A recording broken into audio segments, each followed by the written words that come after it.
Chicken soup is one of my favorite convenience meals to have in my pantry, and that's because it's got all my vegetables, it's got my meat, it's got the broth, it's all ready to go. If I have leftover noodles or leftover rice, it's really easy to just pull that out of the pantry, add it to it, maybe add a few other things, and I'm ready to go for my meal. I start with peeling all of my carrots. These ones are kind of fun because they're multicolored. Now, sadly, the purple ones will actually change to a yellow-orange color after they've cooked. Then I cut off the tips and the tops and chop them into 1/4 of an inch to 1/2 of an inch segments. Then I chop up my celery to about that same size, and I dice up 1 onion. I'll also chop up 3 cups of chicken and place it on the stove just until all of the surfaces have been browned.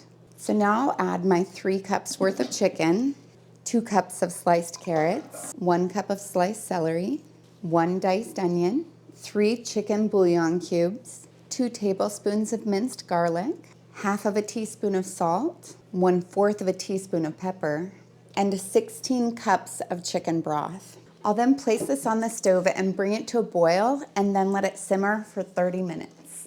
I'll scoop it up and put it in my quart-sized jars. And I want to fill this to 1 inch of headspace. Headspace is the space from the top of the food to the top of the jar. I highly recommend a really large ladle like this if you're doing quart-sized items. Soup, this is fabulous to use it with. If you end up putting too much broth in one of the jars, it's a really easy fix. I just use a little gravy ladle and scoop it out and add it to a jar that needs more. I'll then use a clean damp cloth to wipe off the rim of my jars. This is just so that if anything got on the edge, that it won't interfere with the seal. Then I'll place my lids and rings on until they're fingertip tight. 1 batch should make about 4 quarts worth. So I have an interesting situation because I have 8 jars and my canner will only hold 7. Now, I have 2 different options. I can decide to just keep one of the jars out and eat it for dinner tonight and process the other 7, or I have to do at least 2 jars in my second canner. I may just go 4 jars and 4 jars, but in order to have safe canning, you have to have at least 2 quarts or 4 pints in each canner. Now I'll process these in the pressure canner for 90 minutes and 10 pounds of pressure if at sea level. Because I'm at 1,200 feet, I'll do 11 pounds of pressure. I'll prepare my canner by adding 3 quarts of hot water, and then I'll place in my jars. I'm going to do 5 jars in this canner, and then I'll do 3 in the other one. I'll then place on my lid and lock it into place. Then I'll place this on the stove and bring it to a boil. As soon as it starts to steam out of the vent hole, I'll set my timer for 10 minutes. Now that the 10-minute venting is done, I will place the weight over the vent. And now the pressure should start to climb. So I'll watch my gauge, and as soon as it gets past 11 pounds of pressure, that's when I'll set my 90-minute timer. If at any point during that 90 minutes it drops below 11 pounds of pressure for me, I need to restart my timer. So I try to be really vigilant about it.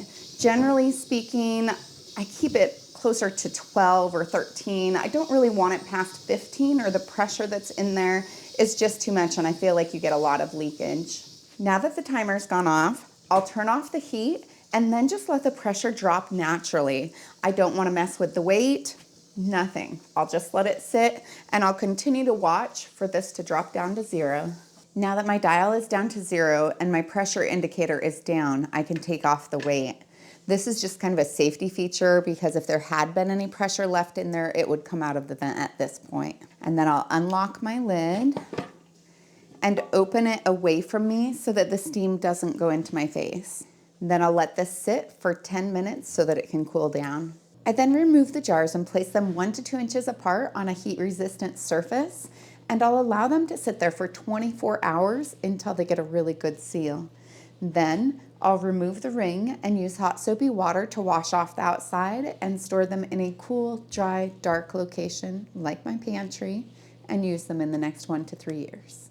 So this is the taste test. I want to make sure I get a little chicken in that. Yeah, so that's really good. And if I added rice or noodles to this, it would just be over the top.